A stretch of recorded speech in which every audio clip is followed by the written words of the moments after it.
right now on Higher Journeys with Alexis Brooks.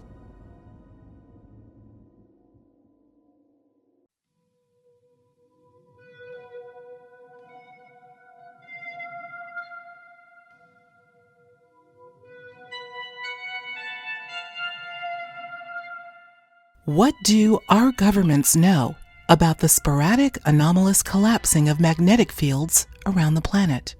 What are they doing to block these? And why are they so adamant about stopping what might be considered a natural phenomenon of our earthly atmosphere? And perhaps most unsettling, do they know something that we don't about what's coming through these collapse fields? Investigative reporter Linda Moulton Howe shares her intelligence on the matter and the shocking revelations that her sources have revealed.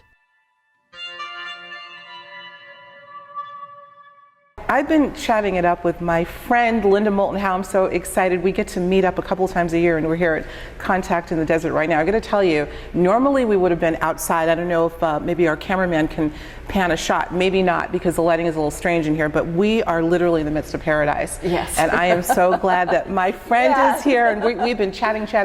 So we thought we'd let you in for a little bit of where we're going to be going today. We've been chatting it up about so many elements that are really, I think, coming to the precipice in terms of this big story we call the ET UFO phenomenon. And right now, what we're going to be talking to Linda about is a story that you may have heard on her wonderful Earthfiles live stream that she did about a couple weeks ago. I think you've done one or two since then, about the most amazing story that you experienced that you had with your not deceased, I'm not going to say deceased because I think you got proof in another dimension. Your cat, your kitten, I call all cats kittens, Simba. Yes. Rather than have you, Linda, because I know we're kind of pushed for time, recount the entire story, I'm going to, if I may, put a link to where she tells the story in its entirety.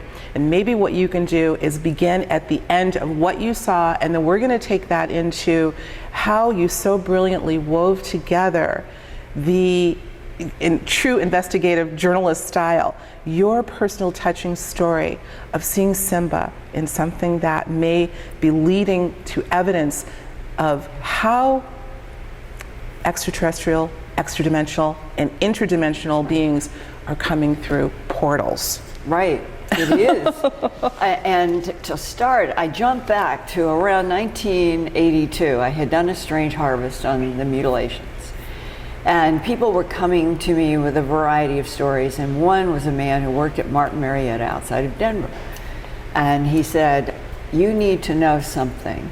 I was personally in the planning stages in the construction in Sedona, Arizona, where the goal of our government was to block a place where the magnetic fields of the Earth would naturally collapse periodically. Mm-hmm. And he said, we built an all brick building, and he drew for me the machine. He said, we've placed these in many parts of the world, and they are on full time in some kind of an enclosure to try to prevent the collapse, because we know that we're in a universe where other intelligences take advantage of the collapse of magnetic fields, whether it is produced by technology or it happens naturally. And so we've been going around blocking.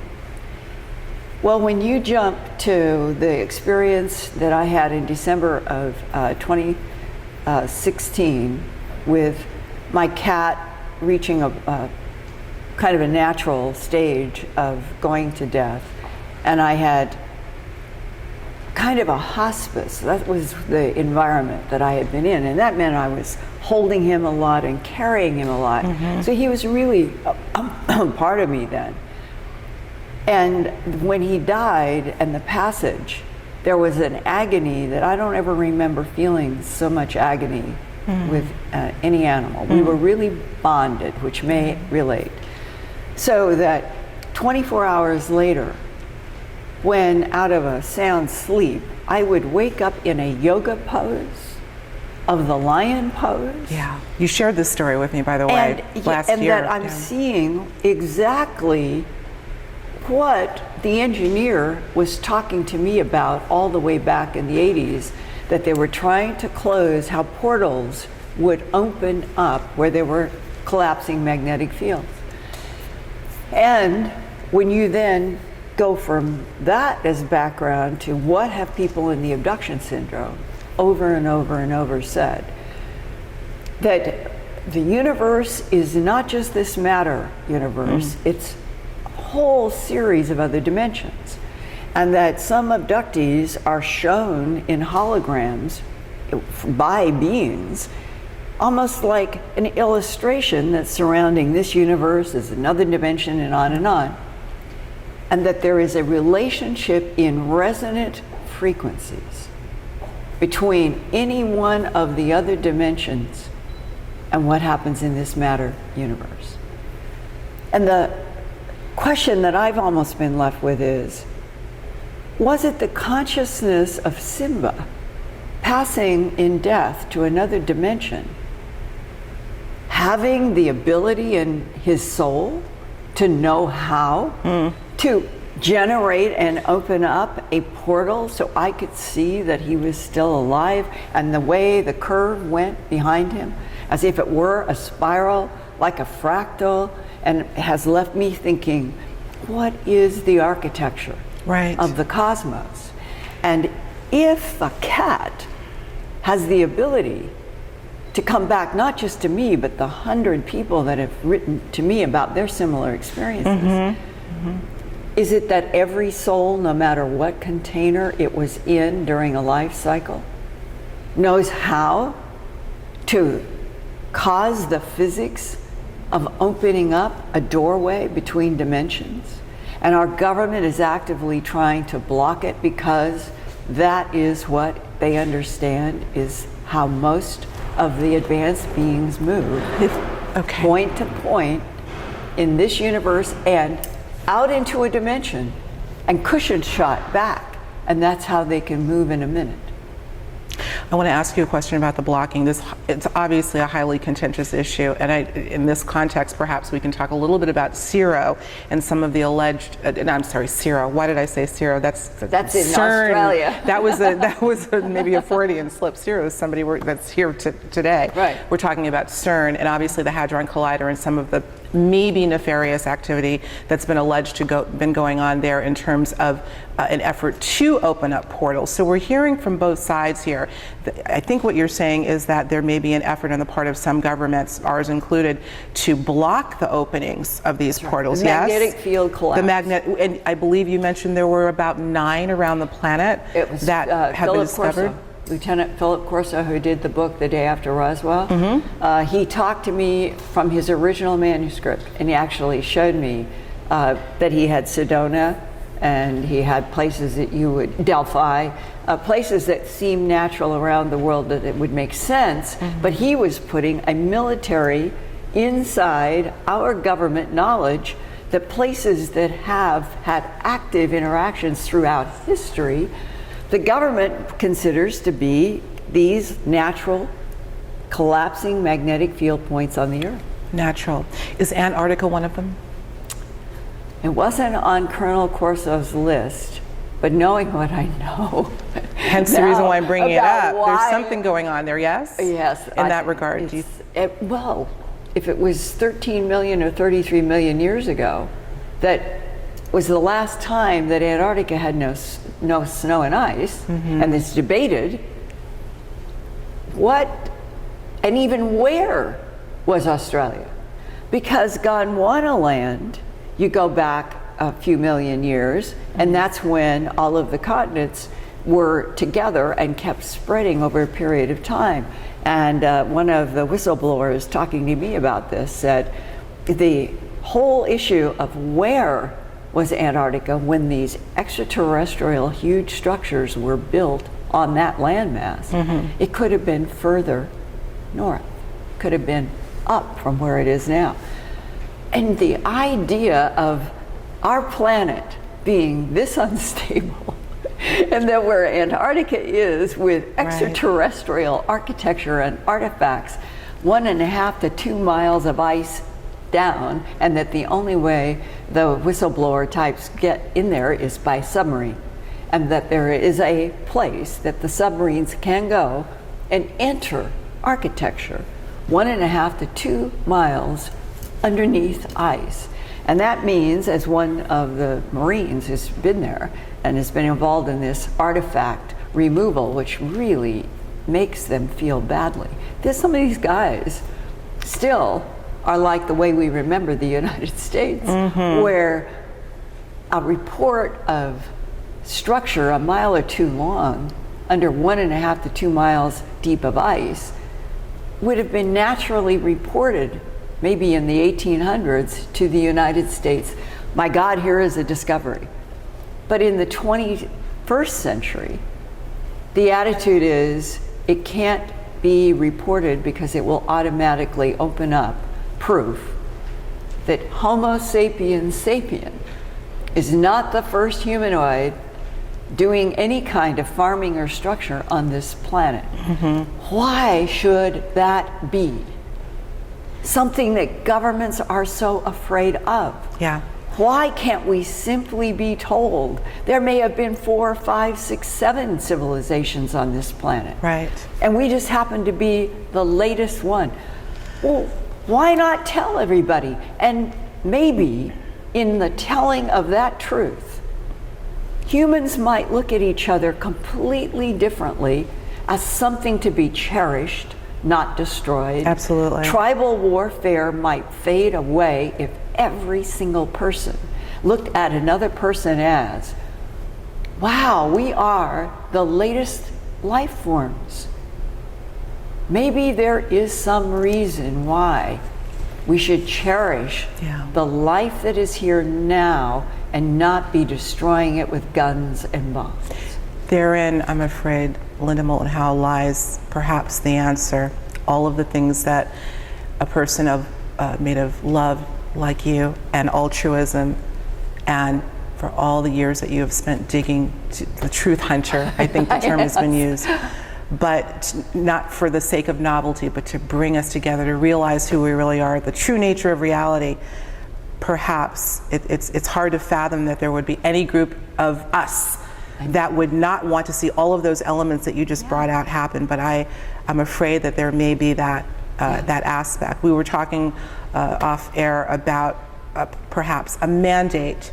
We've heard talk of mandates of secrecy given to certain intelligence agencies around the globe, not as a sort of secret agreement between one another, but perhaps coming from some of the non-human intelligences themselves. Comment on that if you would. Now, we're going in a direction that I had not planned, but this is what I love about whenever we get together, there's so many different directions, so let's stay on that for the moment. A very good question, actually.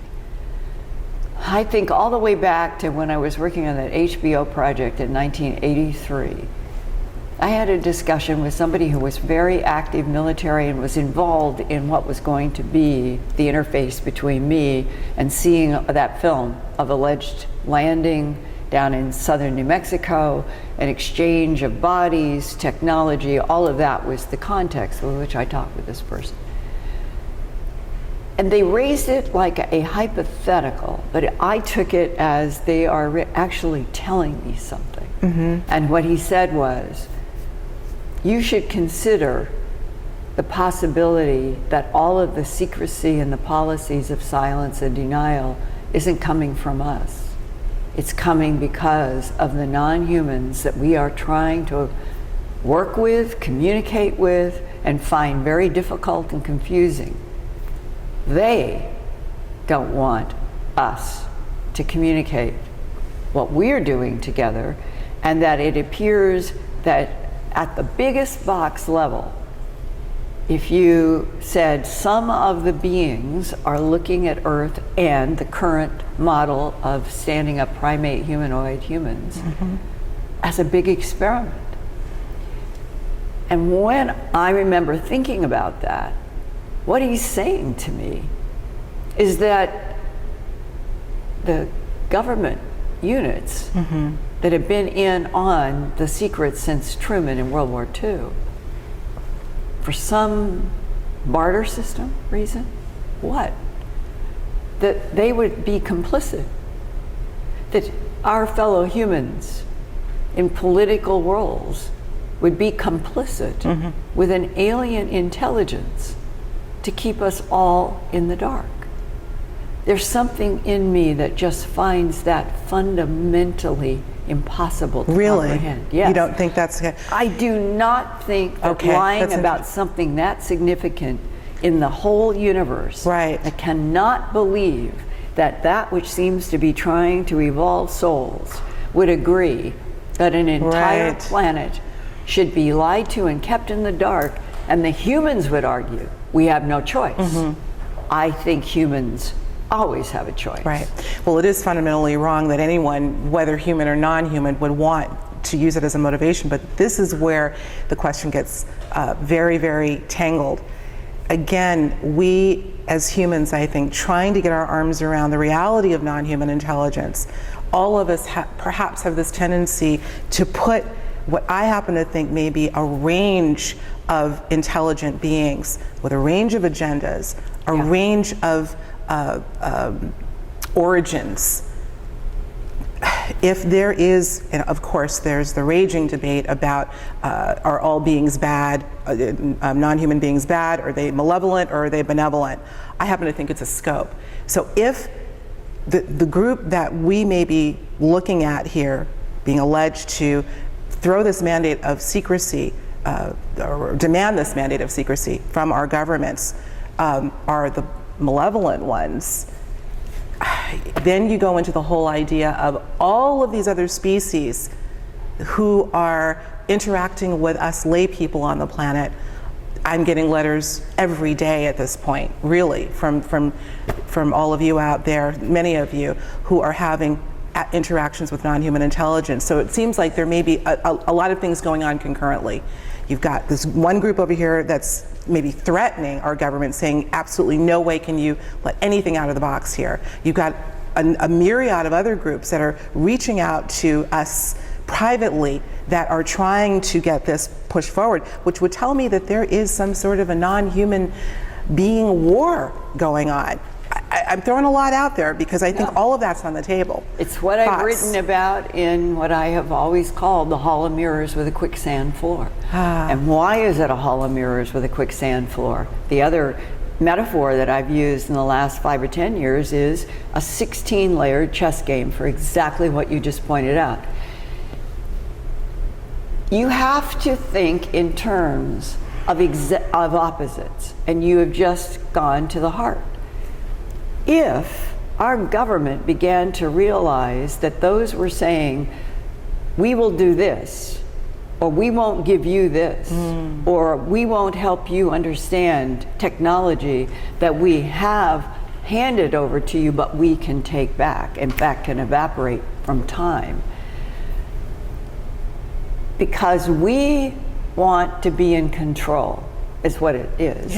And then if we learn that those that are in control and playing heavy-handed with the governments would have been the dark side of the yin and yang equation on this planet and in this universe, and that they have always been skilled at pretending to be that which they are not, and that is their modus operandi. That's been described to me by NSA, CIA agents who, in communication with me, said, we are dealing with beings that are neither benign nor neutral. That's in my book, An Alien Harvest. It's in my book, Glimpses Volume 2. It is at earthfiles.com, all of the context and the people around that sentence. And in those discussions, those were NSA, CIA men that were reaching out to priests, to Christian ministers, one of which was a good friend of mine. That's how they came to talk to me. And that was the first time that I began to feel sorry, truly sorry, for the men who were reaching out to me and to the minister, because they seemed to be genuinely intelligent, reaching out to people that they thought were trying to deal with complexities, because I'm ranging from all the hard physical evidence of animal mutilations, a very tough pill for the government to get out to the public. Well, I'm doing it. And I didn't see people collapsing. in my work in Alien Harvest, it's laid out pretty clear with law enforcement saying the perpetrators are creatures from outer space. Once you have that definitive sentence, why? What is the reason? What is the collection from animals around the world, not just for the 20th and the 21st century, for thousands of years? So that if some are neither benign nor neutral, but they are camouflaged as something that comes to the governments with technology that then the governments want for weapons and for other technology. You start seeing this squeeze play that I think has been ongoing for eons. Agreed. Well, now we're at 2018. Elon Musk feels compelled to get to Mars. And I jump to there because I think that Elon Musk has been read in to some of the ET program. And I think that our government, no matter what they thought that they had was so special, and they were going, each country, the United States, China, Russia, India, each country at various points have thought they were privileged, they are the ones who had the technology, and then they learned through people reporting about the abductees and their own independent investigations that all these other countries have weapons that even may be superior to what was put in their country. And Elon Musk is probably the cover. It's the cover operation. Physicists told me back in 1988 that he had already been to Mars Exactly. 6 times, that there is an underground base, it's in a lava tube, and that when Alternative 3, the book and the documentary, was produced in the UK in the 70s, and it talked about Alternative 3 as how can some faction of humans survive what is coming as an existential threat. Well, now we're at 2018.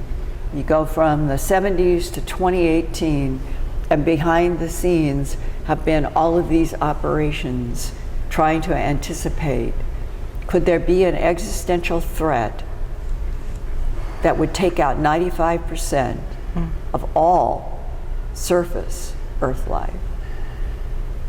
What is underground on this planet that has been described to me in huge detail? Yes. An alien presence. And what is the relationship between an underground alien presence on Earth with what was on Mars and may still be inside of the moon? Wow. And that we have an operation where it is absolutely urgent militarily to get to Mars. This is bringing up so many conversations that you and I have had in the past. I'm thinking of maybe 2 years ago, the lovely discussion that we had. Lovely is one word to put it, with Barbara Lamb. Yes. About underground war. It reminds me of, oh gosh, so many things. Well, the Really government calls it the secret war. When you talk with the guys that are actually in this, they refer to the secret war. Okay. Meaning, with some non-human With some non-human. By the way, I'm going to make sure we have a link to the Galactic War discussion. That still is probably one of the most, if not the most popular ufology-related interview that we've done with Linda and Barbara Lamb. It's fantastic. I'd love for you to see it. And you've also been covering sort of this, I don't know if you'd call it a resurgence of booms that are being reported. I just heard some great reporting that you did on that. Yeah, fresh. We're talking about a lot of things here, but there is some underlying common thread that I know if anyone is determined to get to the bottom of it is you. Yes. Or maybe we'll do it together, I Yes. don't know. But the anomalies are happening in excess now. Every time we come back together, it's more. Right. Will there be a crescendo? Will there be a point where there's mass epiphany, you think, in all of this? couple that with the sightings of our beloved animal companions that we're seeing, and perhaps a rip in the fabric of the 3D world. All of this is going on right now. What does this all mean to you, Linda? I find it the most exciting moment in my entire life. Yeah. And that doesn't mean it's all rosy. No. I think there is danger. But I do not feel that we in humanity should or have ever really turned away from things because they were dangerous. There was a famous archaeologist who said, it was only when I took my fear and went to what I was afraid of that I had my greatest learning. Never have forgotten that. I think we're at this moment in, we'll call it the timeline of this solar system. Yeah. And that it's sort of probably decided out into infinity. But we're living the unknowing. And we're coming up. That's why this feels like a node. This feels like one of those pivotal, where branches are like this until the node collapses into one direction. Quantum physics. That's why I think there are people are writing and phoning, and Linda, it feels like that one woman, she did this. She said, it feels like this is what's happening in time. Yeah. And I think it's a pretty good description. Sure. And out of that, on the other side, is what I'm praying for every day. That we take the more difficult, and I'm saying this straightforwardly, that we all take the more difficult path, which is for this entire planet to be told in one blast bulletin. Right. We're not alone in this universe, and there are allies and there are enemies, and it is time, in order for you all to survive, we all have to know the truth. The easy path, ironically, is to go completely totalitarian. Once the planet moves in that direction, then it's easy for the 1% from here out to control this planet for what? It will become a barter machine. Yes. The only thing that Earth will be good for under a totalitarian global regime will be barter system with other life forms in the universe, a cash register for the various power, greed, non-human and human. This planet will have changed forevermore into something that will never ever be able to return to. What is happening right now is this feeling we have to go the difficult path. And out of that, on the other side, is the freedom that human beings have always wanted from forces that said, get down on my knees. Get down on your knees. Get down to the forces manipulating this planet. And those have been the gods of history. And they weren't gods. And we have got to stop getting down on our knees. And this is the pivotal moment. This is the pivotal moment. This is a pivotal moment. We've been saying, using such phrases, I always say we're at the precipice, we're meeting a crescendo, we're at a crossroad, this is a pivotal moment. And yet, when we think, as us humans thinking in linear time, we think of a moment as an acute epiphany. And yet, I still see somewhat of an arc, Evolutionary. An evolutionary arc that's maybe collapsing and getting more condensed and taking a shorter amount of time. But I think everybody is waiting for that pivotal moment, that ultimate epiphany where we can say irrefutably that we are not alone, never have been. I'm loath to call them visitors. That's another thing. I think that may be something that we're other life we need to reframe. forms. Other life forms that have been here, perhaps, and everywhere. To me, the biggest forever. thing that Earth will learn if we go the right way, seriously, The biggest thing. truth is always the right way to go. Absolutely. It is not right for entire segments of minorities to lie and have policies of lie and concoct an entire planet into a paradigm that is put together by controllers, ETs, humans, it doesn't matter. It's that this is what happened to Earth. The entire planet was concocted by forces and intelligences to deny that it was official doctrine. We are alone in the universe. It's preposterous. Isn't that something? That's a huge statement that you're making. Imagine if that was the plan, that the planet was concocted, maybe others around it, us with it. It brings me back, and I don't know how long we have, cameraman. We can only do 30 minutes today. Yeah. But I think we're there. I think we're just about there, but I'm going to put this maybe as a cliffhanger when we'll continue. Okay. Yeah. How does this fit in the context, Linda Moulton Howe, with the conversation we had last year about simulated universe? Oh, the simulated And I don't universe. expect you to go too far into it because we don't have time. That's a cliffhanger. Yeah. Give the folks a cliffhanger. The as we sign simulated off. universe. More and more physicists are putting out more and more papers that are supporting what has been a hypothesis. Mm-hmm. When it moves into theory, it means that we will have evidence that scientists say there is more evidence for a simulated universe than a non-simulated. And when that happens, we can talk about the consequences. Okay, there's your cliffhanger. So let's keep this in mind. We've gone all over the map here today, but with our incredibly intelligent audience, I'm sure they can connect some of the dots that we've been connecting. I love it when our conversations just free flow. Yeah. And believe it or not, I'm sure you do believe it, whether we're on camera or off, our mouths are constantly going and talking about things like this that are happening. It is a pivotal time. We have reached a crescendo. We are in the precipice of something big. I only ask that everybody out there watching remain resolute on truth. Yes. And truth, I believe we will find.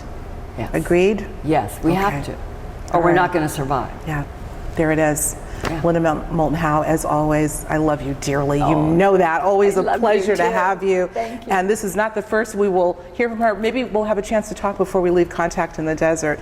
But in the meantime, and I will actually be introducing Linda Moulton Howe tomorrow for her talk. I'm so excited. Good. So we'll have more, and I'm sure some revelations and some epiphanies will happen while we're here. All so right. I thank you once again. And Thank you. as always, I thank you for you. joining us. We will talk to you real soon. Bye-bye.